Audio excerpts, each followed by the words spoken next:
Good morning बच्चों, आप सभी को जय यीशु। कैसे हैं आप सब? हम श्योर सब बहुत अच्छे से रहे हैं इस पूरे वीक में, है ना। और सबों ने अपने पेरेंट्स की बात भी मानी है ना। और आप लोगों ने मेरी बात भी मानी है ना। बीइंग अ टीचर, आप लोगों को जिस तरह से मैं बता रही हूँ, क्लासेस अटेंड करना है, क्वेश्चन आंसर्स रेडी करना है, पढ़ाई करना है, चाहे वो स्कूल की हो चाहे कैटेकिज्म की, आप लोगों को पढ़ना है ना। तो चलिए हम लोग इसी बात के साथ आज की क्लास को भी शुरू करते हैं। और आज हम लोग क्या करेंगे, आज हमें गीत के द्वारा अपनी क्लास को शुरू करेंगे, ठीक है। तो चलिए बच्चों, सब लोग अपनी आंखों को बंद कीजिए और अपने हाथों को जोड़िए और मेरे साथ इस नए गीत में भाग लीजिए। कई लोगों को इसके शब्द पता होंगे और कई लोगों को नहीं भी पता होगा, पर जिनको पता है वे लोग मेरे साथ में गा सकते हैं। जिन्हें नहीं पता है वो लोग सुन के फिर दोबारा इसे गा सकते हैं, ठीक है।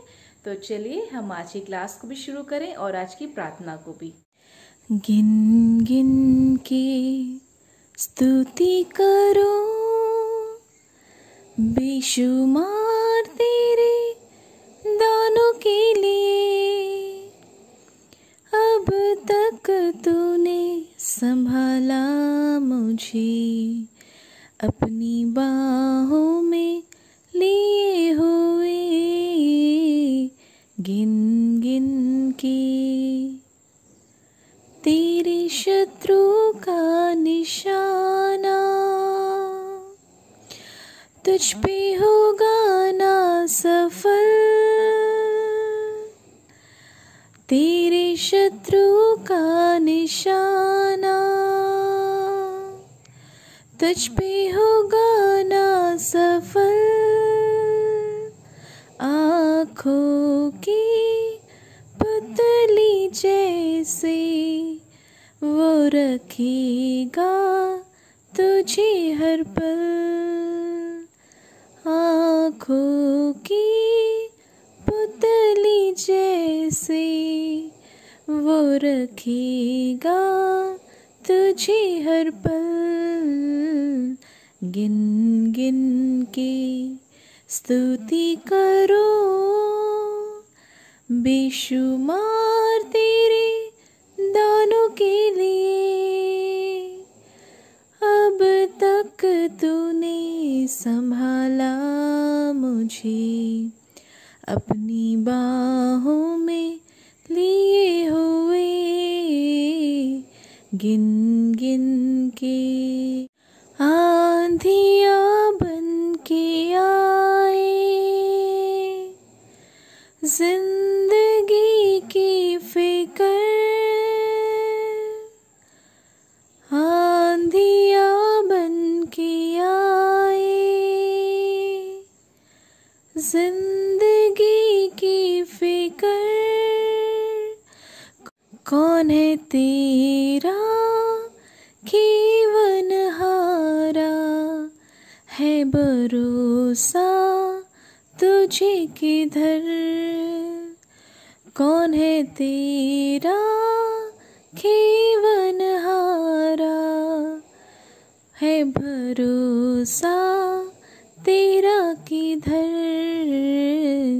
गिन गिन के स्तुति करो, बेशुमार तेरे दानों के लिए। अब तक तूने संभाला मुझे, अपनी बाहों में लिए हुए। गिन गिन के। चलिए बच्चों, हम सब एक साथ करें। पिता और पुत्र और पवित्र आत्मा के नाम पर आमीन। अच्छा बच्चों, हम लोग चैप्टर स्टार्ट करते हैं, ठीक है। लास्ट क्लास में हम लोगों ने क्या पढ़ा था? कलीसिया में पुनर्जागरण। हमने आधा चैप्टर ख़त्म कर लिया था। इसमें हमने क्या पढ़ा था? पुनर्जागरण किस प्रकार से आया, कहाँ से इसकी शुरुआत हुई और ये किस पर्पस के लिए था। विशेष रूप से ये सांस्कृतिक एवं धार्मिक सुधार आंदोलन के लिए आया था और ये इटली से शुरू हुआ था, है ना। और इसे हम लोग रिनाइसेंस मूवमेंट के नाम से भी जानते हैं, है ना। लेकिन क्योंकि हम लोग कैटेकिज्म क्लास अटेंड कर रहे हैं और हम कैथलिक हैं, इसलिए हम लोग विशेष रूप से बुक में हम किसके बारे में पढ़ेंगे, धार्मिक पुनर्जागरण के बारे में हम लोग पढ़ते हैं, है ना। हमने फिर मार्टिन लूथर और होल्ड्रिक ज्विंगली के बारे में भी हमने पढ़ा था, जो कौन थे, ईश शास्त्री थे, जिन्होंने जो ईश बुक बोल रही हूँ मैं, जो ईश्वर से लेकर जितनी भी किताबें होती हैं ना, उस पर उन्होंने बहुत स्टडी किया हुआ है और बहुत प्रख्यात थे। और उनकी जो सोच विचार थी उसकी वजह से क्या हुआ था, उन्होंने प्रोटेस्ट किया था, कलीसिया में प्रोटेस्ट किया था, जिसकी वजह से कौन बन गए, प्रोटेस्टेंट्स आ गए, है ना। और ना सिर्फ उन्होंने कलीसिया से प्रोटेस्ट किया, बल्कि कलीसिया में विभाजन होने के बावजूद उनकी आपसी विचारधाराओं की भी टुकड़े हुए, जिसकी वजह से हम लोग कई सारे ग्रुप्स को देखते हैं। जैसे मैंने लास्ट टाइम भी बताया था, ये जो आपके एजी चर्च वाले होते हैं, जो आपके डिसाइपल वाले होते हैं, या आपके और दूसरे वाले होते हैं, इन्हें आप लोग देखते हो, है ना। तो इन्होंने बहुत सारे चर्चेस की क्या करे, अलग अलग छोटे छोटे दल बनाकर इन्होंने चर्चेस बना लिए, और इनके बीच में, खुद के बीच में भी बहुत सारे विचारों के मतभेद रहे, तो जिसकी वजह से ये लोग भी खुद एकजुट होकर नहीं रह पाए। लेकिन इनके ऐसा करने से क्या हुआ, इनके ऐसा करने से हम कैथलिक्स लोग क्या हो गए, और एकता में बंधने लगे। अच्छा, अब हम लोग बुक में देखेंगे, मैं आगे का रीड आउट कर रही हूँ, मैंने आप लोगों को लास्ट क्लास में ब्रीफिंग दे चुकी हूँ, तो अब मैं आप लोगों को रीड आउट कर रही हूँ, बीच बीच में समझाते भी जाऊँगी, और उसके बाद मैं आप लोगों को क्या करूँगी, क्वेश्चन आंसर्स दे दूँगी, ठीक है। तो हमारा नेक्स्ट टॉपिक है प्रोटेस्टेंट कलीसियाओं की मुख्य विचारधाराएं, ठीक है। अब प्रोटेस्टेंट कलीसियाओं की मुख्य विचारधाराएं क्या थी, वे हैं 4 पॉइंट्स इसमें लिखे हुए हैं, वो क्या है हम पढ़ते हैं। विश्वास ही सब कुछ है, भले कार्य कोई मायने नहीं रखते, है ना। तो इनका सोचना ये था कि ये लोग सिर्फ विश्वास करते जाएंगे कि हम विश्वास करते हैं ईश्वर आप में, और ये चीज़ हो जाए तो वो चीज़ हो जाएगी, इस तरह से उन लोगों का विश्वास था। भले ही आप अच्छे काम करो चाहे ना करो, क्योंकि ईश्वर भी हमें बाइबल में सिखाते हैं ना कि आपको भला कार्य करना है ना। भला कार्य करोगे तो आपके साथ भी भला होगा, जो जैसा करता है वो वैसा भरता है ना। ये सब हमने बाइबल में पढ़ा हुआ है। पर प्रोटेस्टेंट्स का मानना था कि वो लोग जो विश्वास करते हैं उसी से सब कुछ हो जाना है, और उन लोगों को कुछ भी, चाहे अच्छा कार्य हो चाहे बुरा कार्य, उन लोगों को कुछ भी करने की ज़रूरत नहीं होती है, ठीक है। फिर इनका अगला पॉइंट है, ईश्वर की कृपा ही मानव को मुक्ति दिला सकती है, मानव इसके लिए कुछ नहीं कर सकते हैं। तो ये इनका दूसरा मत था, ये इनका दूसरा विश्वास था, है ना, विचारधारा थी।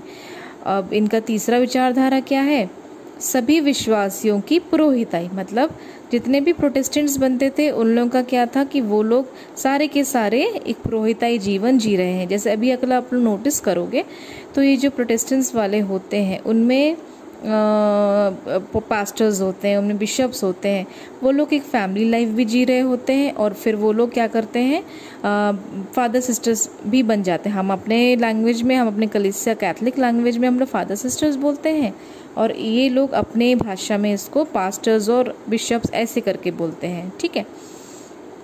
फिर है 16 स्क्रिप्चुरा, इसका मतलब होता है केवल पवित्र बाइबल। इनकी धारणा है, इनका विचार है कि जो बाइबल में लिखा है A to Z ये लोग वही चीज़ फॉलो करेंगे, ठीक है। और हम लोग क्या विश्वास करते हैं, प्रभु यीशु के आने के बाद से पुराना व्यवस्थान को प्रभु ने क्या किया, पूरी तरह से रोक लगा दी, पूरी तरह से बंद कर दिया, और अब हम लोग क्या करते हैं, नया व्यवस्थान को हम लोग मानते हैं, उसे हम लोग पूरा करते हैं, है ना। पुराना व्यवस्थान का नॉलेज हमें ज़रूर है, पर पुराने व्यवस्थान में बहुत सारी चीज़ें हैं जो हम लोग नहीं करते हैं, ठीक है।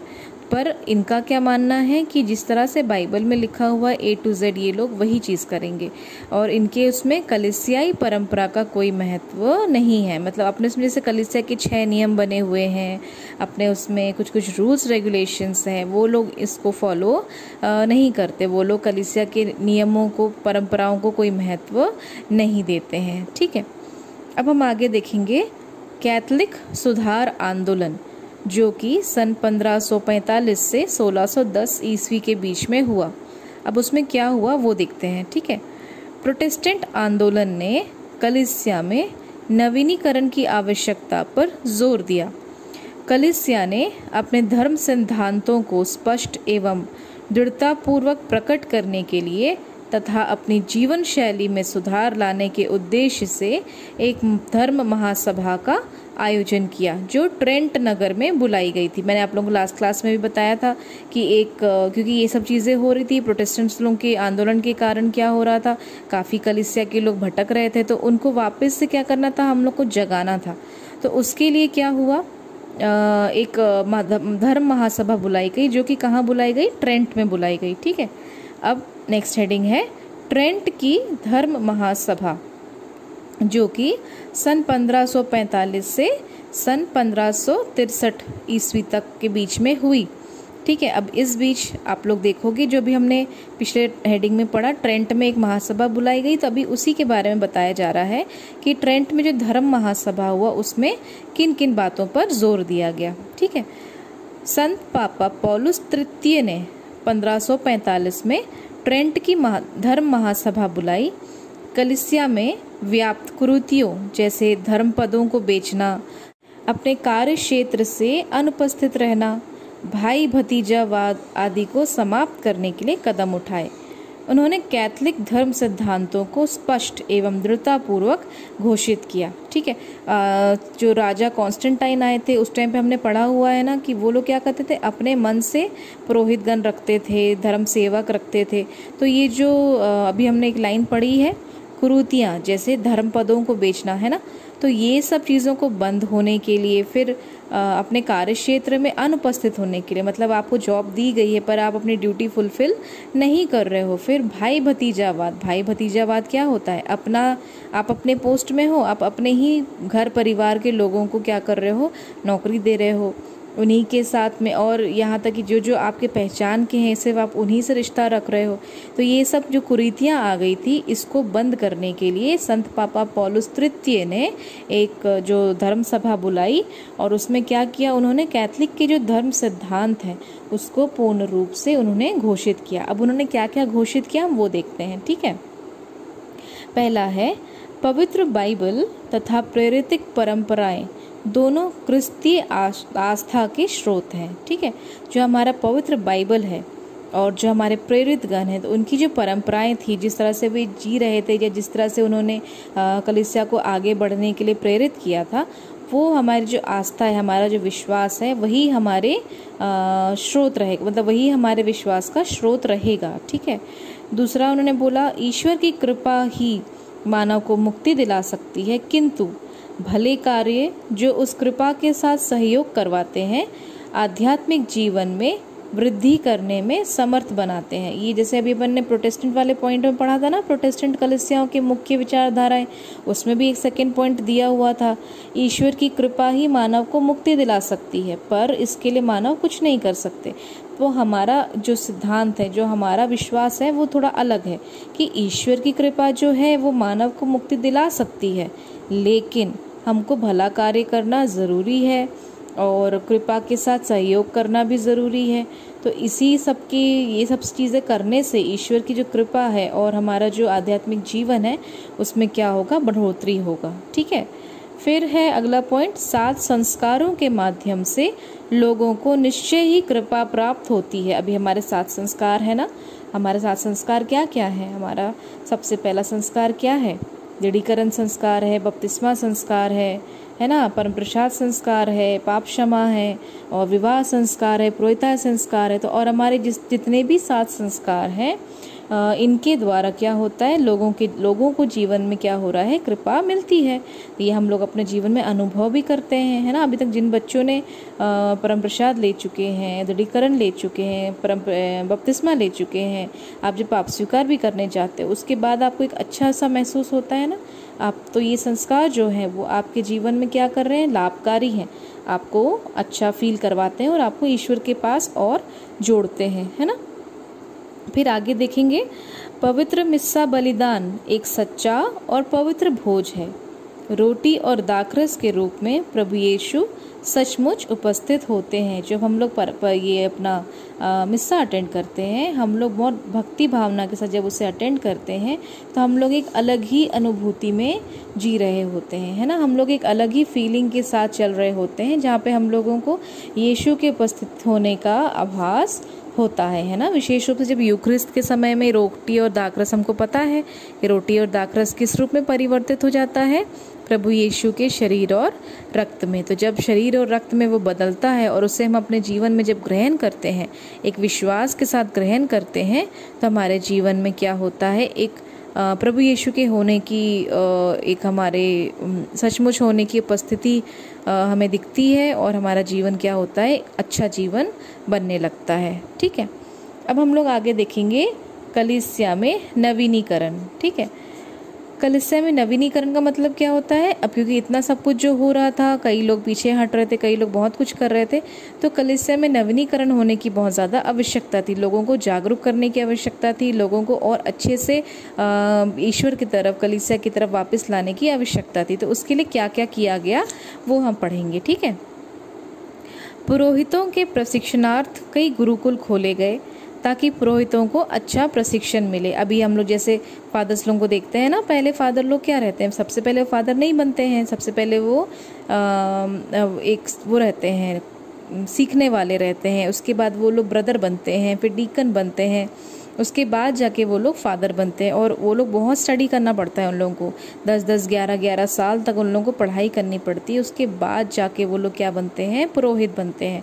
तो उस समय ये नवीनीकरण हुआ कि पुरोहितों के लिए क्या किया गया, गुरुकुल खोला गया, जहाँ वे लोग पढ़ाई कर सके और ज़्यादा आत्मिक रूप से खुद भी सीख सके, फिर हम लोगों को सिखा सके, है ना। उसके अलावा क्या हुआ, देखो, पूजन पद्धति संबंधी प्रक्रियाएं तथा अनुष्ठानों का नवीनीकरण किया गया। अब हम जिस प्रकार से मिस्सा अटेंड करते हैं, या जिस प्रकार से हमारा आराधना होता है, या जिस प्रकार से भी हम लोग प्रार्थना संपन्न करते हैं, उसकी जो प्रक्रियाएं हैं या जो तरीका है, उसमें भी बदलाव और कुछ कुछ चेंजेस किए गए। ठीक है, उसके अलावा धर्म प्रशिक्षण पुस्तकें लिखी गई। जो भी अभी सीखने के लिए हम लोगों को किताबें चाहिए हैं, ना सिर्फ बाइबल, पर उसके अलावा हमें और भी चीज़ें चाहिए रहती जब जैसे भी हम कैटेकिज्म बुक से पढ़ रहे हैं, या हम अपने घरों में प्रार्थना की किताब देखते हैं, गाने की किताब देखते हैं। तो इस प्रकार से इन सभी चीज़ों में भी क्या की गई, पुस्तकें लिखी गई, धर्म संबंधी पुस्तकें लिखी गई। ठीक है, अगले पेज में हम लोग देखेंगे बच्चों, कई नए धर्म समाजों का उद्गम हुआ, है ना। बहुत सारे समाज, धर्म समाज और बने। उद्गम मतलब उनका बनना या नया रूप, नया कुछ समाज बनना। ठीक है, जैसे यीशु समाजी, जिसकी स्थापना संत इग्नासियस ने की, संत फ्रांसिस जेवियर, संत योहन ब्रिटो आदि यीशु समाजी थे। ठीक है, फ्रांसिस्कन कपुचिन धर्म संघ की स्थापना सन 1525 में लोगों की सेवा के लिए की गई। कार्मल धर्म संघ में भी इसी अवधि में अविला की संत तेरेसा द्वारा महत्वपूर्ण सुधार किए गए। तो ये हम लोग कुछ कुछ नाम सुन रहे हैं धर्म समाज के नाम। जैसे भी हमारे सिस्टर्स लोग हैं ना, हमारे सिस्टर्स लोग कौन है, संत फ्रांसिस सिस्टर्स लोग अपने यहाँ पर हैं, सेंट जोसेफ सिस्टर्स लोग होती हैं, मदर मेरी को भी मानने, मदर टेरेसा को मानने वाली सिस्टर्स बहुत सारे हैं। और भी आप लोग देखोगे बहुत सारे अलग अलग धर्म बहनें हैं, ना कि धर्म बहनें सिर्फ ब्रदर्स, डीकन्स, फादर्स, ये लोग भी अलग अलग हैं, डॉन बॉस्को वाले हैं, और बहुत सारे अलग अलग उसके हैं। ठीक है, तो आप लोग जैसे अभी मैंने कुछ नाम पढ़े हैं, ऐसे ही हम लोग को अभी प्रेजेंट एरा में देखने को मिलता है। ठीक है, यद्यपि प्रोटेस्टेंट आंदोलन द्वारा कलीसिया में विभाजन अवश्य हुआ, किंतु उसी ने कलीसिया को अज्ञानता एवं अंधकार से बाहर निकाला। कलीसिया पवित्र बाइबल को विशेष महत्व देने लगी। कलीसिया के अगुआ जो सांसारिकता के भ्रम में पड़ गए थे, आध्यात्मिकता की ओर वापस मुड़े, है ना। तो ये चीज़ बहुत क्लियर है कि प्रोटेस्टेंट्स लोगों के विद्रोह करने के बाद कलीसिया का विभाजन ज़रूर हुआ, लेकिन उसी वजह से कलीसिया के लोगों में जो अज्ञानता थी, जो भ्रम था, जो अंधकार था, वो लोग उस चीज़ से क्या हुए, बाहर निकल पाए। साथ ही साथ कैथलिक लोगों ने पवित्र बाइबल को बहुत महत्व दिया, और जो कलीसिया के अगुआ हैं, जो लोग आजकल संसार के भ्रम में पड़े हुए हैं, मतलब जो लोग रिलीजियस चीज़ों से अपना ध्यान हटा चुके हैं, उनको उन्होंने क्या किया, रिलीजन की ओर वापस मोड़ना शुरू किया और लोग मुड़े भी, है ना। तो ये एक अच्छी चीज़ भी हुई हमारे साथ, हम लोग ने मतलब तकलीफ देखी पर उसके साथ साथ हमारे साथ एक अच्छी चीज़ भी हुई। ठीक है, चलो बच्चों, अब मैं आप लोगों को क्वेश्चन आंसर्स कराऊंगी। ये स्क्रीन पे आप लोग क्वेश्चंस देख पा रहे होंगे, है ना। तो इसका आप लोग क्वेश्चंस आंसर्स को कॉपी में नोट बना लीजिएगा। तो पहला क्वेश्चन हम लोग देखेंगे, पुनर्जागरण से आप क्या समझते हैं। पुनर्जागरण से आप क्या समझते हैं। यहाँ स्क्रीन पे आंसर देखिए बच्चों, अगर ये 2 मार्क्स का आएगा तो ये फर्स्ट 2 लाइन्स आपके आंसर रहेंगे। पुनर्जागरण यूरोप में मध्यकाल में आए एक सांस्कृतिक एवं धार्मिक सुधार आंदोलन को कहते हैं। इस आंदोलन की शुरुआत इटली में हुई और आग की तरह सारे यूरोप में फैल गई। तो इनकेस अगर 2 मार्क्स का आएगा तो आप लोग यहाँ तक लिखेंगे, और इनकेस 5 मार्क्स का आएगा तो जो उसका नेक्स्ट पैराग्राफ है वो भी आप लोग ऐड कर देना। मैं आप लोगों के लिए रीड आउट कर दे रही हूँ, ठीक है। पुनर्जागरण को और विस्तार रूप से देखा जाए तो इसके कई पहलू हैं, राजनैतिक, धार्मिक, सांस्कृतिक, भौतिक, वैज्ञानिक आदि। इसे नवचेतना आंदोलन या रेनाइसेंस मूवमेंट के नाम से भी जाना जाता है। हमारे संदर्भ में हम धार्मिक पुनर्जागरण को ज़्यादा जोर देंगे। तो ये हो गया आप लोगों का आंसर नंबर 1, ठीक है। ये भी ध्यान रखना बच्चों, जिसमें मुझे लग रहा है कि 5 नंबर वाले बनेंगे वही मैं आप लोगों को 5 मार्क्स वाले बताऊंगी। अदरवाइज अगर मुझे लगता है कि वो 2 मार्क्स वाला है तो मैं आप लोगों को 2 मार्क्स का बताऊंगी, ठीक है। चलिए नेक्स्ट क्वेश्चन हम लोग देखेंगे, प्रोटेस्टेंट आंदोलन की शुरुआत किसने की और क्यों। इसका आंसर भी आप लोग यहाँ देखो स्क्रीन पे। 16वीं सदी के प्रारंभ से ही मार्टिन लूथर और हुल्ड्रिक ज्विंगली जैसे ईश शास्त्रियों ने अपने विचारों से प्रोटेस्टेंट विद्रोह की नींव रखी थी। उनका मानना था कि धार्मिक विश्वास के मतों में सुधार हो, अगर धार्मिक मत सही हो तो कलीसिया के जीवन में भी सुधार हो जाएगा। ये बच्चों आप लोग फर्स्ट सेंटेंस भी कर सकते हो, ये लास्ट यहाँ तक लिखने की ज़रूरत नहीं है। इनकेस 2 मार्क्स का आएगा तो मैंने स्क्रीन में मार्किंग नहीं करी है, बुक में मार्किंग नहीं करी है, पर मैं बता दे रही हूँ। ये जो लास्ट लाइन है ना, 3rd लाइन, प्रोटेस्टेंट विद्रोह की नींव रखी थी, यहाँ तक भी आप लोग 2 मार्क्स का लिख सकते हो। ये लास्ट लाइन जो है उसका मानना था, यहाँ से लेके सुधार हो जाएगा, ये आप लोग नहीं भी लिखोगे तो भी कोई प्रॉब्लम नहीं है। बट इन केस 5 मार्क्स का आता है तो उसमें नेक्स्ट पैराग्राफ भी जोड़ देना, ठीक है, जिसमें लिखा हुआ है, रोम में निर्माणाधीन संत पेत्रुस महागिरजा के निर्माणार्थ धनराशि देने पर जो दंड मोचन की घोषणा की गई थी उसका विरोध करते हुए मार्टिन लूथर ने 31 अक्टूबर 1517 में जर्मनी के विटनबर्ग महागिरजा के सूचना पट पर 95 सूत्रीय सिद्धांत चिपका दिए। अपने विचारों को मूर्त रूप देने के लिए उन्होंने ईश शास्त्र संबंधी किताबें लिखी, है ना। तो 2 मार्क्स का आएगा तो वो जो फर्स्ट सेंटेंस है वो आप लोग लिखेंगे। इनकेस 5 मार्क्स का आता है तो ये यहाँ वाला पैराग्राफ भी आप लोग जोड़ देंगे, ठीक है।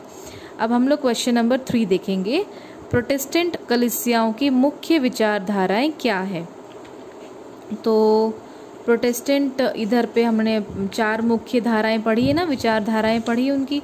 विश्वास ही सब कुछ है, भले कार्य का कोई मायने नहीं रखते, ईश्वर की कृपा ही मानव को मुक्ति दिला सकती है, मानव इसके लिए कुछ नहीं कर सकते हैं, सभी विश्वासियों की पुरोहिताई एवं 16 स्क्रिप्चुरा केवल पवित्र बाइबल, कलीसियाई परंपरा का कोई महत्व नहीं है। ये आपका आंसर नंबर 3 है। ये आपको 2 मार्क्स में भी आ सकता है, आप लोगों को 4 मार्क्स में भी आ सकता है, ठीक है। फिर है क्वेश्चन नंबर 4, ट्रेंट की धर्म महासभा ने इन आरोपों का कैसे सामना किया। तो इसका आंसर आप लोग यहाँ देखोगे, जो ट्रेंट धर्म महासभा वाला क्वेश्चन है, पॉइंट है, वो आपका आंसर है, ठीक है। संत पापा पौलुस तृतीय ने 1545 में ट्रेंट की धर्म महासभा बुलाई। उन्होंने कलीसिया में व्याप्त कुरीतियों जैसे धर्म पदों को बेचना, अपने कार्य क्षेत्र से उपस्थित रहना, भाई भतीजावाद आदि को समाप्त करने के लिए कदम उठाए। उन्होंने कैथोलिक धर्म सिद्धांतों को स्पष्ट एवं दृढ़तापूर्वक घोषित किया। ये आप लोग as a answer number 2 marks का बना सकते हो। अगेन मैंने मार्किंग नहीं करी है बच्चों, तो आप लोग उसको बना सकते हो 2 मार्क्स का, और जो इसके पॉइंटर्स है वो आप लोग डाल देंगे तो ये आप लोगों का 5 मार्क्स का आंसर बन जाएगा, ठीक है। पॉइंटर्स भी आप लोग देख लो। पवित्र बाइबल तथा प्रेरित परंपराएं दोनों क्रिस्तीय आस्था के स्रोत हैं। ईश्वर की कृपा ही मानव को मुक्ति दिला सकती है, किंतु भले कार्य जो उस कृपा के साथ सहयोग करवाते हैं आध्यात्मिक जीवन में वृद्धि करने में समर्थ बनाते हैं। 7 संस्कारों के माध्यम से लोगों को निश्चय ही कृपा प्राप्त होती है। पवित्र मिस्सा बलिदान एक सच्चा और पवित्र भोज है। रोटी और दाखरस के रूप में प्रभु यीशु सचमुच उपस्थित होते हैं। तो ये आपका आंसर नंबर 4 5 मार्क्स का कवर हो जाता है। इनकेस अगर 2 मार्क्स का आएगा तो ये पैराग्राफ जो यहाँ खत्म होता है, दृढ़तापूर्वक घोषित किया, यहाँ तक आप लोग ले सकते हैं। ठीक है, इसके बाद हम लोग देखेंगे क्वेश्चन नंबर 5, कलीसिया में क्या नवीनीकरण हुआ। तो इसका ये पॉइंट है, देखो इसमें 4 पॉइंट हैं। ठीक है, तो ये आपको अभी इस पेज में आप लोगों को सिर्फ इतना दिख रहा होगा, फिर हम जब पीछे वाला पेज पलटाएंगे तो आपको दूसरा पॉइंट मिल जाए, सॉरी 4th पॉइंट आपको मिल जाएगा। ठीक है, तो इसमें देखो पुरोहितों के परीक्षणार्थ कई गुरुकुल खोले गए ताकि पुरोहितों को अच्छा प्रशिक्षण मिले। पूजन पद्धति संबंधी प्रक्रियाएं तथा अनुष्ठानों का नवीनीकरण किया गया। धर्म प्रशिक्षण पुस्तकें लिखी गई।